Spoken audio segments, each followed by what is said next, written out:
Hi, everyone. Welcome to the Lift and Shift podcast. I'm your host, Giselle Calonzo Douglas, and this is the place where we talk to amazing, phenomenal, accomplished women who are shifting higher in their various spheres of influence and their career spaces.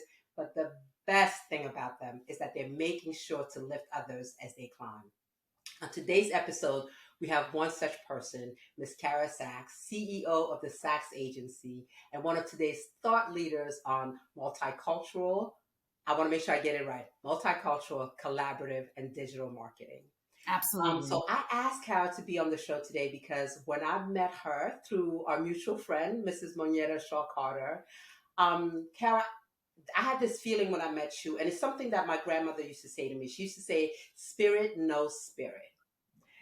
And there's this authenticity about you. It cannot be fabricated, right? And I'm the same way. Like what you see is what you get, you know? And you just exuded this like boss energy. And Kara she is the confidence, it's the intelligence, it's just you you just appear, and I'm just through this microscopic lens of seeing you just appear to like own who you are and like walk in that very firmly. So I was very intrigued and I wanted to know more and dig a little deeper. So I'm so glad that you're here so that we can have this conversation.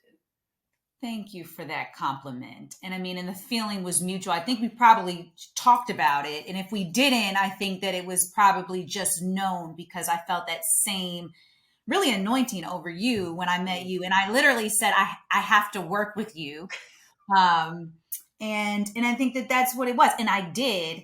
And let me just tell your viewers that working with you when you delivered what you delivered for me, I said, this is what I'm talking about. It Oh, was one of the most thorough document. I mean, just on it. And it just made me feel like God always places people in your life like you. So mm. I'm grateful that you're doing this. I'm grateful that we're talking. I'm grateful that the universe brought us together. And let's dive in. I'm excited. Yeah, because I know you're gonna have just such wisdom. So before we even started talking, we got caught up. So it's gonna be one of those conversations You for did. sure. But tell me and tell us all just a little bit more about Kara. As a young person, like where did you grow up? What was that experience kind of coming up? Yeah, I mean, I have lived in 11 different cities. So, Mm, but the city that I identify most with is Chicago. okay. And my father was white and Orthodox, or white and Jewish. And my mother, he married a woman who was Black and Baptist at the time. And Okay. this was in the 70s. So as you can imagine, it was a different time then. It Mm, wasn't as acceptable. And my father and my mother had the most amazing relationship, and both of them kind of bonded because my father was a civil rights attorney. My mother was a very big activist. She was one of the first Black flight attendants for American Airlines. So I grew up with this DNA of these two people who came from completely different backgrounds, who shared the love of legacy, that shared the mm. love of like fighting for what they believed in. And so I grew up watching this. Unfortunately, my father was tragically murdered when I was 6 years old. Goodness. And it was devastating. I think that when I think about that day, Mm-hmm. um, back then, I didn't understand what was happening. And I watched my mom grieve the love of her life. Mm-hmm. And I watched myself as what I know now is is a person who's very empathetic and compassionate, realize that she needed me at 6 years old more than what I needed her in that moment. Oh wow. And I think that that statement is really what I know that God put on my life, is the ability to kind of just, in the midst of tragedy, in the midst of turmoil, in the midst of hurdles that may come your way, I am blessed with the ability to help people through those times. And at 6 years old, I think that that gift was placed on me in Mm-hmm. hearing, your maternal, your mother cry and grieve like that. Um, so that's a little bit about. So at 6 years old, we were living in Wilmette. My mom decided to move to Goochland County, Virginia, which is just like it sounds. Okay. Because I'm like Goochland County. It's It does. exactly. sounds. Give an Okay. aura. Yeah, absolutely. And so my mom rode horses back then. And that's Mm. one thing I really appreciate my mom. She was this beautiful black woman, rode horses, listened to the opera, just all of these things that, most people in our community had not been exposed to. And so she moved to Goochland County, Virginia, so that she could have her horses and grieve the loss of my father. Mm-hmm. And what I found out later is that she did that because they ran articles saying in the newspaper saying that my father had to be a drug dealer because why was he in Cabrini Oh. Green, which was one of the worst projects in Chicago at the time, other than to sell drugs. Really, he was there because he was a part of the Big Brother program. So that to watch his legacy and watch this man who was really one of the most phenomenal people that this planet has ever had on it, Mm. to watch his legacy kind of be, media kind of just disrupt his legacy and ruin his legacy. My mom just ran from it. So that was, I think, a very big piece in my journey and watching that and watching her heal, Mm-hmm. and then watching her fight back and watching her come back and still be a single mother of two, and do what we do, which is get through it Mm-hmm. and come out on that other side. So from there, I moved to many different places, but my favorite is that, spending time at Howard University, which is where I went to school, and that being incredibly shaping, and then Okay. traveling the ranks in corporate America. And as a Black woman in corporate America, this was before the Me Too movement. This was Mm-hmm. Mm-hmm. before George Floyd. So, we had some hurdles there. But nonetheless, really getting the calling from God of, it's time for you to step out on your own and take a Okay. leap of faith. And I started my business with my business partner, Tamara Keller. And we're 10 years in, and we have built Wow. two multi-million-dollar businesses together. I could not have done it without her and without a host of other people, but that's really a big piece of it. And then became a wife and a mother, which Mm-hmm. is a whole nother topic. So Right, right, it's a right. little bit about how me growing up and how I got started a little bit. No, no, no. I mean, you've said a lot that I just want to unpack because obviously all of those pieces played a role into where you are, right? So Absolutely. obviously the tragedy of your father, something that you talked about the legacy, and there was that interracial component. Even the religion was a difference, and then you do go to an HBCU. How does all of that kind of play into? Was it so intentional for you to go to a historically black college and university? Not at all. I went to visit one of my best friends at the time. She's still my best friend today. She was in a summer program. Mm-hmm. And I went to visit her in this pre-summer program. And when I stepped on that campus, I knew. I said, Okay. this is it. And it was not Howard Homecoming, people. This is They don't have not to party at you.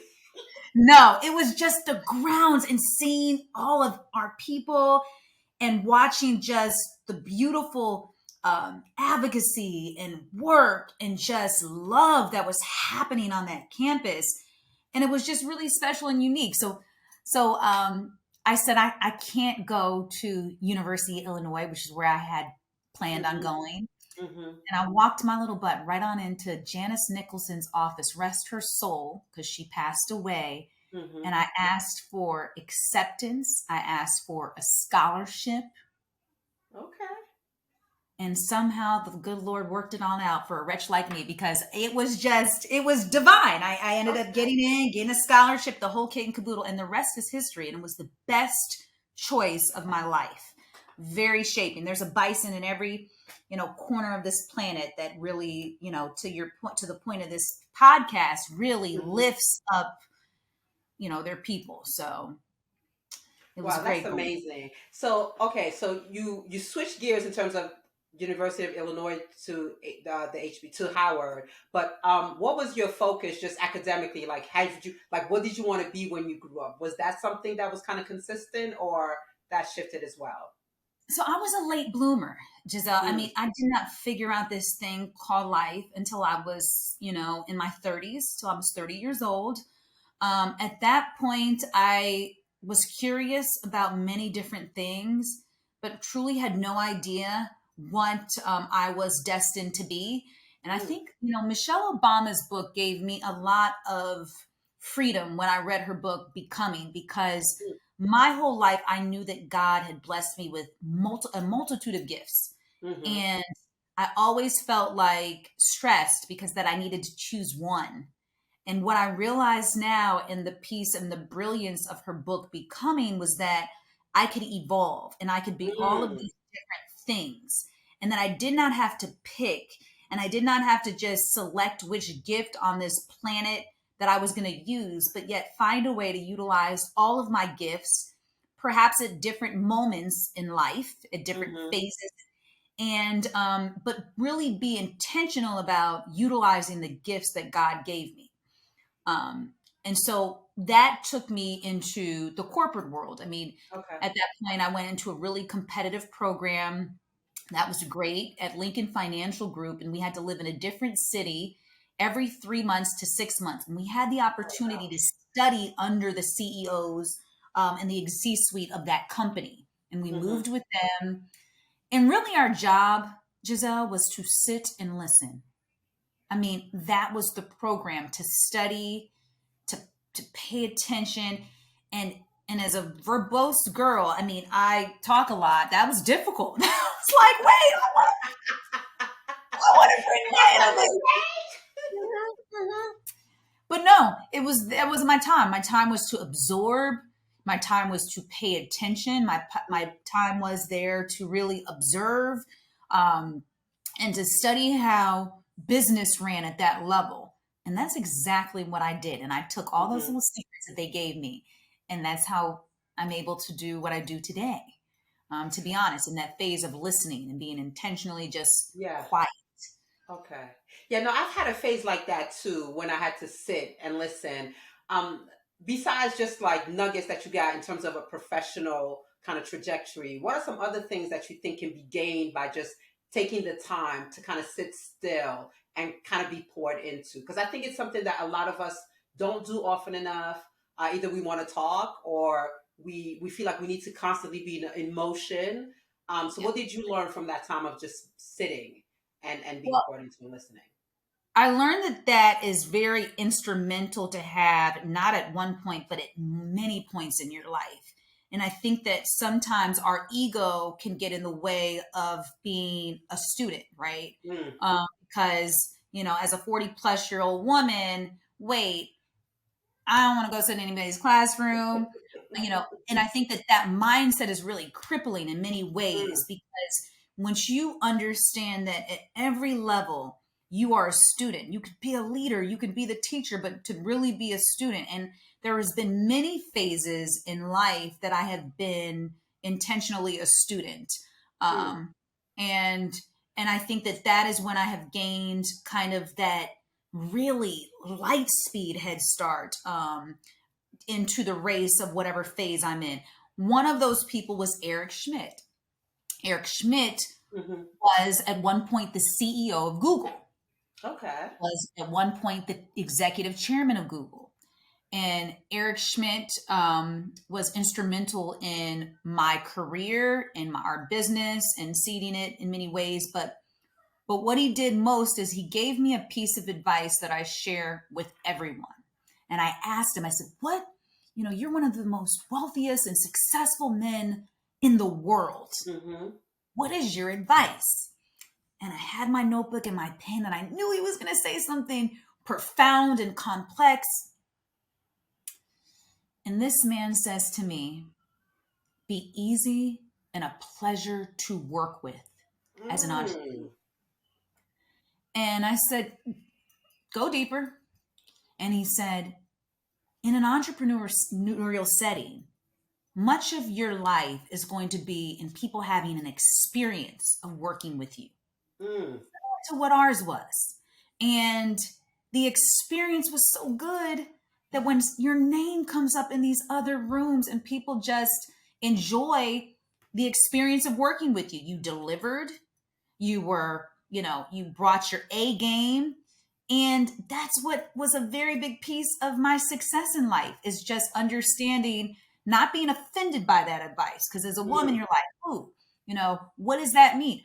No, what it means is that you want people to enjoy so that they can continue to pass your name on in worlds and rooms and opportunities that you're just not going to be in. Right, And that right, was a moment of me sitting still and being a student of his. But also, let's be clear, that lesson can also come from children. I mean, mm, I learned from children. It doesn't have to be this like billionaire CEO that, can teach you these lessons when you're intentionally aware of this relationship in your body of being both a student and a teacher, a leader and a servant, all of those things is when the universe brings people who will constantly allow you to kind of engage in that relationship. And that's really been a big piece of my journey, to be honest with you. So, Mr. Schmidt, was he like a mentor, someone you went and sought out, or no, he wasn't? Because I wanted to ask your thoughts about when people seek mentors. I find that sometimes it can be very transactional, right? Yeah. And so the person who you're asking to be your mentor, like, what's in it for them kind of thing, but you're also seeking something. And so how can people develop a relationship where they can glean something so profound as you did, but it's not transactional, it lasts them through different moments and different time periods. That's such a good question. I mean, I think that we all can relate to identifying someone who we want to be our mentor, and Hmm. also being asked to be a mentor. And Right. I find that that is a very unique and special relationship. I am one of those people that don't say yes to everyone who asks me to mentor them. Mm. Here's why. Um, I am very in tune with people who understand kind of reciprocity. Um, I am a giver. There is no other way to describe me other than being a giver. I will Hmm. give. I can do it. I will for you, and I will do the same thing for a complete and utter stranger on the street. You don't even have to be my person to do that. But Hmm. as I've grown up, I've realized that reciprocity is really the key to a beautiful relationship and people who understand that give and take. So in the mentorship, I look for people who are not just there to take from me, but who are Hmm. also there, can offer their innovations, their love, Hmm. their themselves to me because I need that. And so I'm very protective of people who I mentor as well to make sure that it's a good fit for us because it's a very serious relationship and I take it seriously. And I don't have the time to give to everyone. And so I give it to people who I believe have something special. I give it Hmm. to people who I believe understand self awareness, can take criticism, who can give it. All of those things is who I really look to. With Eric, it happened very organically. Okay. And I even shouldn't say it was a divine thing. I mean, no, I did not seek him out at all. Hmm. It was randomly in New York that I met him in a social setting, and but kind of a business social setting, Hmm. and I had no idea who he was whatsoever. We had an interesting conversation the same way you and I did. Hmm. And from there, he was heavily involved in the Barack Obama campaign at the time. I Okay. believe he was one of the largest contributors to his campaign, financial contributors to his campaign. And so that was really what connected us. I was eager to volunteer for that campaign to elect the first Black president. And so I we became very, great friends. To this day we're great friends, but it did not come from me asking for favors. It came Hmm. from showing him, was certainly when I found out who he was, just that I was a good student and excited to do work and pay my dues, really, which was Mm. something that this generation, I don't know, has got that memo. That's a whole Yeah, yeah, nother. yeah. No, you're leading me to something because it's interesting that you didn't know who he was because a lot of people they want to kind of wear their title on their forehead. For you, they want to walk into a room. Don't you know who I am? So, like, even you talking about that makes me think. How we present ourselves in different spaces is just so important. Tied to the advice that he gives you. How have you kind of employed like his demeanor, how you met him, and then the advice that he gave you as you've kind of grown your business and become as successful as you have yourself? I mean, what I think we both have in common is that we genuinely care about people. And Mm-hmm. as diverse as this world is, and as different as all of us are, is to me, the world is divided into people who care for others and people who don't. Mm. When you meet people who care for others, you kind of connect on that level of wanting to kind of help. Yeah. And so, so that's kind of what really the connection there was. Mm-hmm. How I try to show up in rooms is with the energy of love, with the energy Mm. of light, with the energy of openness. I don't, with the energy of letting people know that I'm here not because of I'm trying to get anything or gain Right. anything, but really at this point in my career, I'm about impact. And so I want to make sure that I leave my footprints and my ancestors' Mm. footprints all over this earth through my hands and my gifts and my innovations and my resources and my time.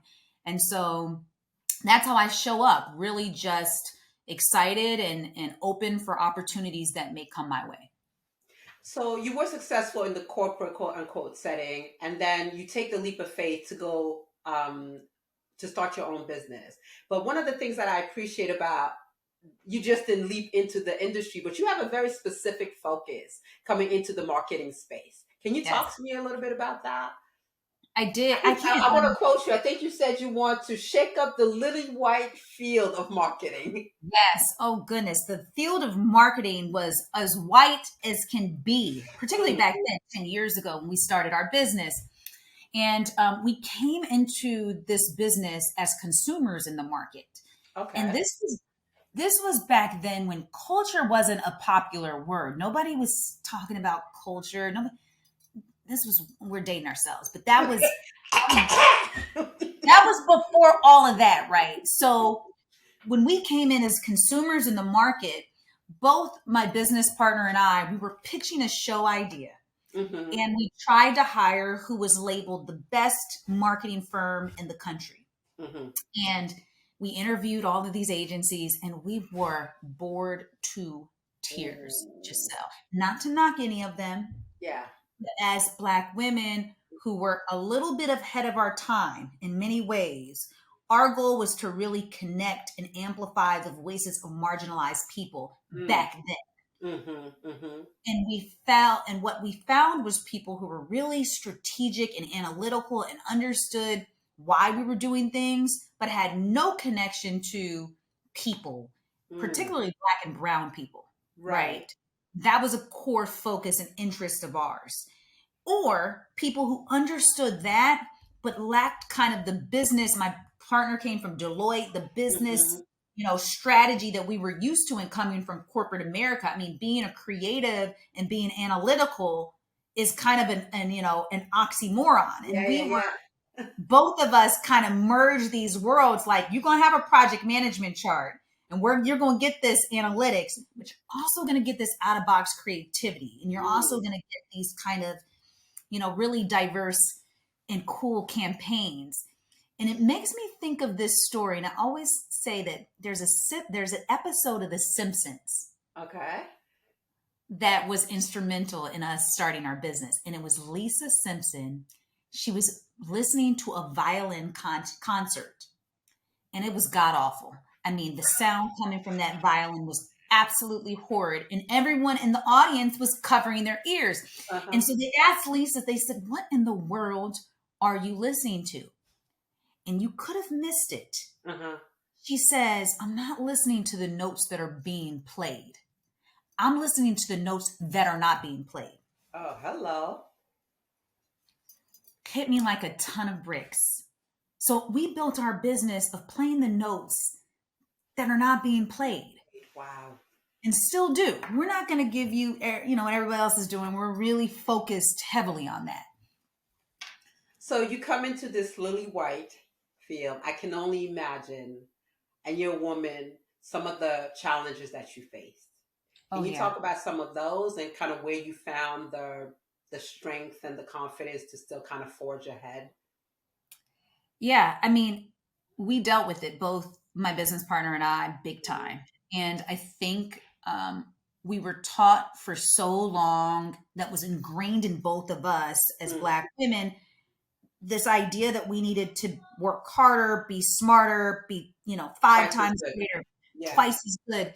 And I agree with that. And I think we definitely were. I have a problem with that statement today because my counterparts, white America, is not my bar anymore. Mm. Excellence is my bar. So I don't need to be 10 Mm. times greater than, my fellow white male or female women. I don't have to be better than them. I just need to be better than the best, which could be a Hello. woman that looks just like me or you right now, right? And likely is. Mm-hmm. So that's what I learned. And that was kind of my awakening of like, wait, my bar is never really going to be trying to be better than any person other than I want to be my best, right? I Mm. want to be and deliver that. So some of the obstacles that we faced in coming into this world was the fact that we did not go and have agency experience. We didn't Okay. have the true agency experience story. And so for that, we had to pay our dues in a different way. And I Mm-hmm. remember Miss Debbie Allen was one of my first clients. Oh And wow. you don't tell, Miss Allen that, she's your first client. You just don't. So I kept that little small secret from her at the time. Um, Small. since I have confessed, okay, people don't go sit and slide in her DMs and telling on me. She Right, knows, right. told this story millions of times. Okay. So she took a chance on us, and her husband, Norm Nixon, they took a chance on Mm-hmm. us, and they allowed us to kind of take a really huge project, and we killed it. And from that, we got, kind of passed along in Black Hollywood, and like this, Mm-hmm. a lot of other, pretty big people kind of passed our name around, and no one's asked us about our agency experience anymore. It was literally like the eraser board. That Wow. question stopped because now we started to get this experience under our belt, and we had people who already had established credibility Mm-hmm. vouching for us. And then simultaneously, what was happening at that time was an awareness internally in both of us that was very different from both my business partner and I. But this phase of kind of where we got to know ourselves, right? Mm. And we built confidence, and we started realizing that we were not going to accept no, that we could do this, and that we were going to do this and be operating at the top tier of firms across the globe. And my goal at that time and right now is to be the largest Black owned female led marketing firm in this country. As you And will that will be. happen. Yes, I can tell. I know you will. Yeah. You talked a little bit about like the current generation, and one of the things that I'm fascinated by them with is the fact that there's this expectation of quick, fast, in a hurry. I'm going to go from the bottom to the CEO seat in no time, right? Yeah. Clearly, you had to work to get to a point of getting Miss Allen and all of the other clients that you have. What would you say to this generation, just in terms of the investment that has to be made in Yes. order for you to get to the point that you expect to get to? Oh goodness, first of all, these young people, I love them. I'm so inspired by them. I mean, I have never felt more proud Mm, of a generation's advocacy and how they mm. teach us about all the sensitivity stuff. And I walked into my kids' school the other day and I said, "Hey guys," and they said, "We don't say hey guys anymore. It's just hey," and just so they're just so active. But Hmm. this generation is addicted to convenience, Yeah. and convenience is a hell of a drug.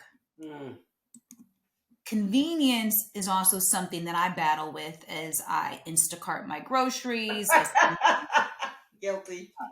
I have a desire that pops in my head. It's in prime time at my doorstep in less than 20. That's convenience. And so I Yeah. think that this generation has to be acutely aware of being empowered and versus entitled. Mm. Understanding the difference between convenience versus cutting corners. Mm-hmm, mm-hmm, mm-hmm. Wanting things to be handed because we believe that we are great and we know our power, than actually understanding that you need to train yourself to walk in that. And so this generation has to kind of be able to decipher between the addiction of convenience that has plagued, the world in many Mm-hmm. ways. I mean, we can pop open our phone and have an Uber, but are we aware or put in a Waze or Google Maps our destination? But are you okay if technology was to fail you and how to get home, How to about get to that? your main places? Right. That convenience has crippled us in many ways. And so unless you're in tune, this generation and the scholars of this generation and the young girls and boys of this generation, be aware that Mm-hmm. convenience can be crippling.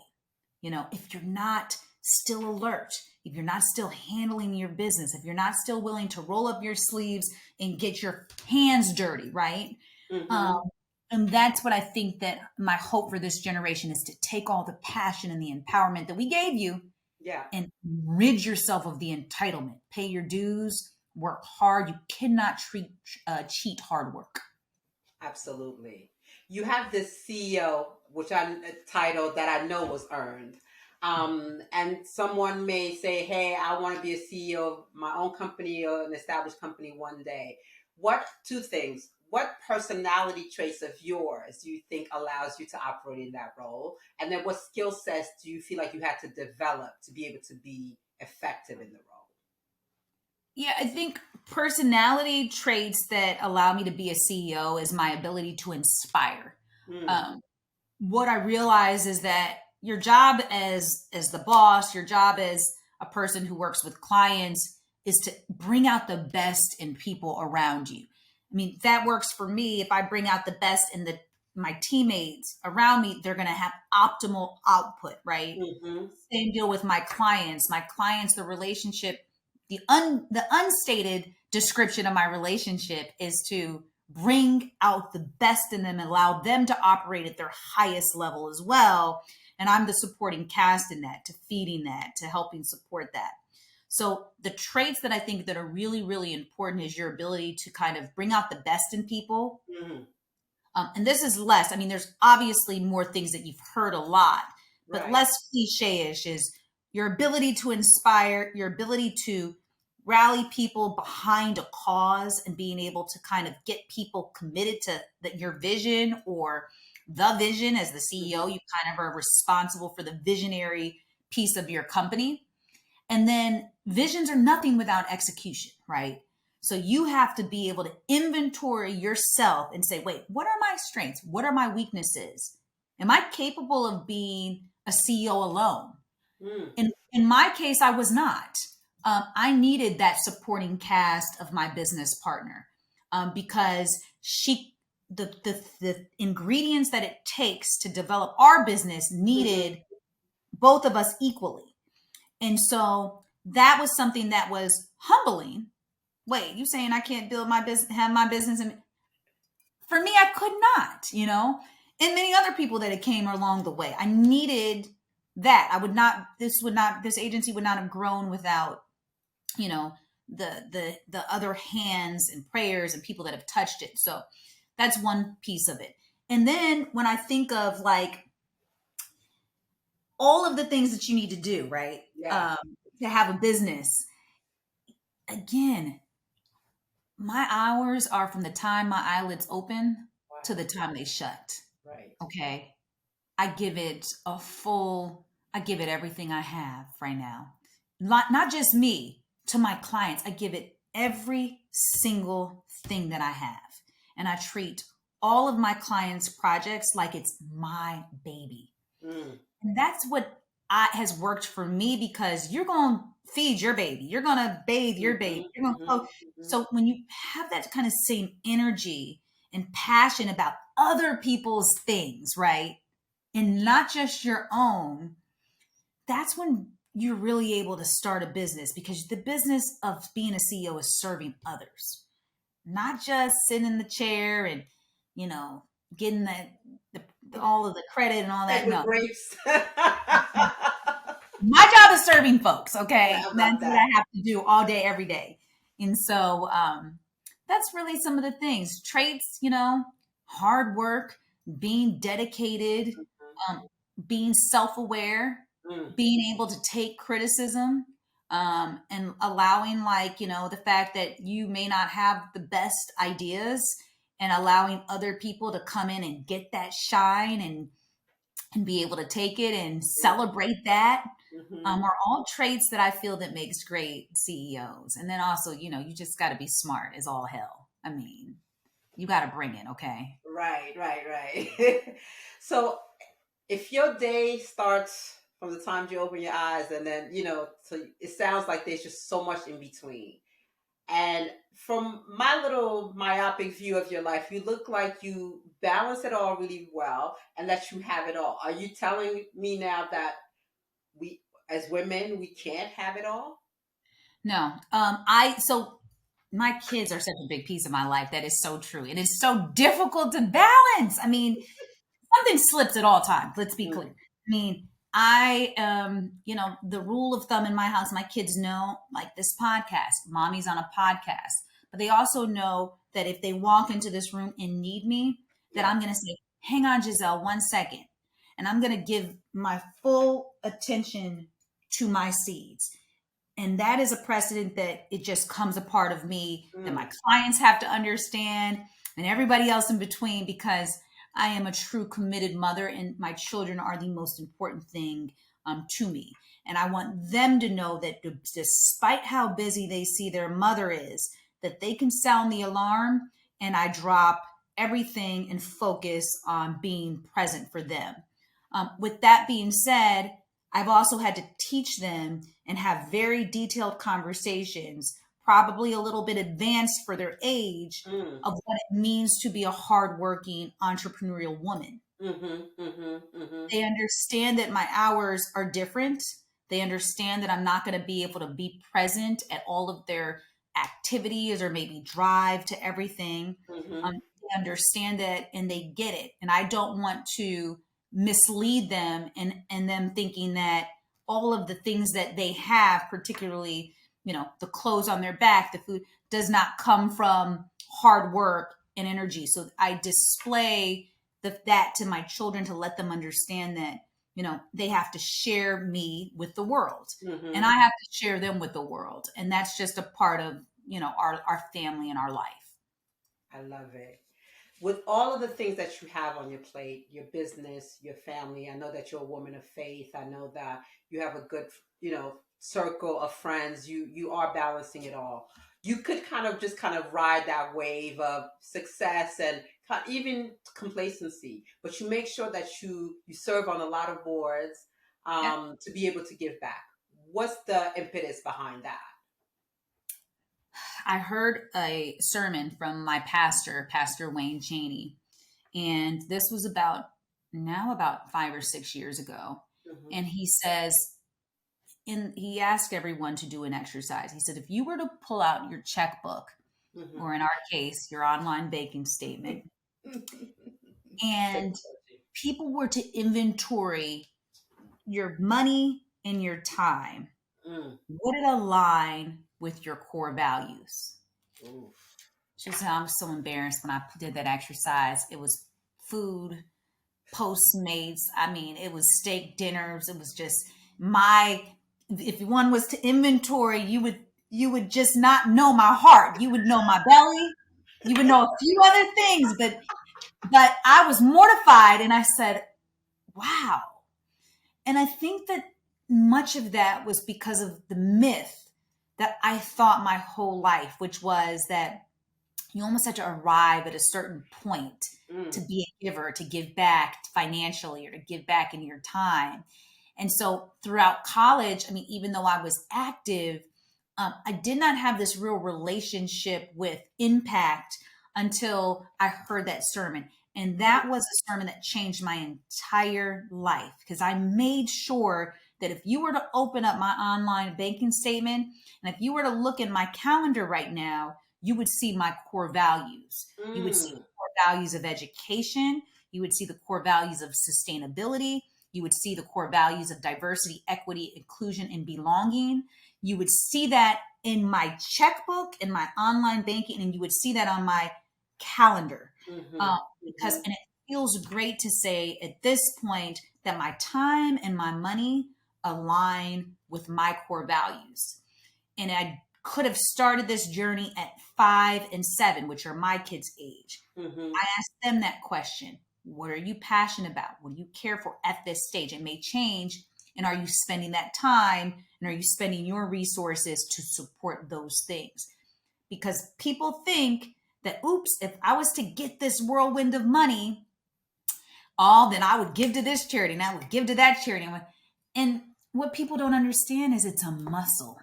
So if you weren't giving when you were when you made $100 a day, Yeah. you ain't giving when you make 1 million. Okay. It's just that you're going to give proportionately to that. So it's better for you to start exercising that muscle of give back Mm-hmm. Mm-hmm. right now, because that's what's going to really, one, make you have purpose and power and confidence in this world, that you show up and knowing that you contribute to it in a great way. Wow. That was just so powerful. I got stuck. Like, oh my God. Like, if I did look at my bank statement, what would that say about my own core values? So what kind of advice would you give to someone who is looking to have to start a business, to become an entrepreneur? Because I think it's important for people to know that you as you give this advice, you're speaking from a place of knowing, right? Because your client list includes Howard University, the State of California Housing Authority, Whoopi Goldberg, Fox Soul, Colgate University, Kyrie Irving, and those are just to name a few. And so you've curated a really successful professional life. But I know that it didn't happen by osmosis. And are there tips that you learned along the way that should someone come to you and say, "Hey, I want to start a business," you can kind of like guide them into, in a few minutes that we have in some regard. Yeah.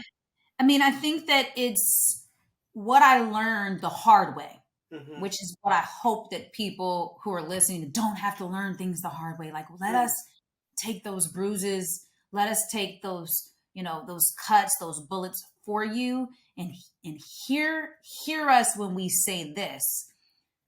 Self-sabotage, conquering your self-sabotage Mm. right now, everybody has it in them. So in case your view of self-sabotage was being a hothead or maybe a reactionary person, I used to tell people I'm reactionary. Like, if you meet me with this, I'm going to give it back. And what I realized, that just means you're a follower. Oh That just wow. meant I was being a puppet. I was going to let this stank, you know, dot, dot, dot. Right. Oh, the Get matching energy. I'm going to match this. Yeah. I'm just going to go down. No. And I used to brag, oh, I'm reactionary. No, no, no, no, no, honey. Wow. That was me not being able to check my own self sabotage. So, entrepreneurs, and the key to our business, and these young entrepreneurs need to understand that we are all imperfect, Mm. and that is fine. But when you recognize the traits that you have in your body, right, that can really put a ceiling over your life and over your career, that is really inside of you. You are in control of that. And then there's a bucket of things that you can't control, right? That Right. life and opportunity and all of those things. But what I'm referring to is when you have that bucket of things that you can control in check, and you are actually positioning yourself to be in this world and to make people and to serve, whatever the business is going to be. Self-sabotage is the most crippling things for business Wow. entrepreneurs. So check it, be aware of it, and when you see it creep in, do something about it. Talk to a therapist, get you a career coach, read a book, and conquer it, because that is what's going to affect your finances, your relationships, your business to prosper in this way is in your ability that you hold yourself, that no one can take from you. And that opportunity of things that we can't control is actually influenced by your ability to show up in this world, conquering your imperfections in many ways. Wow. Wow, wow, wow. Well, on that note of wisdom, that nugget that just should be life changing, I don't have the proper words to just express my gratitude for the time that you've taken to talk to us about your own career journey and trajectory, all of the nuggets that you've just shared. I can tell you that I'm going to go back so I can take notes because you said so much that is just, it's lived experience, and so that the wisdom that comes from that is just incomparable. So thank you so much for making the time, Kara. I'm just so proud of you and to hear your story and how you overcame so many things, that the obstacles, the challenges, and that you continue to give back is an inspiration to myself, and I know to those who are going to be hearing this. So continue to be a lifter of others and a destiny helper, and we cannot wait to celebrate you as you continue to shift as you live. Thank you so, so very much. Thank you, Giselle. You were a gift to this earth, and I will always be grateful and indebted for how you showed up for me when I lost my mom. Your simple text messages and your prayers literally blessed my life, and I'm grateful for you, and I honor you, and I thank you for being all of these things to this world. I appreciate you so much. Thank you, thank you, thank you so much. All right, then, it's a wrap.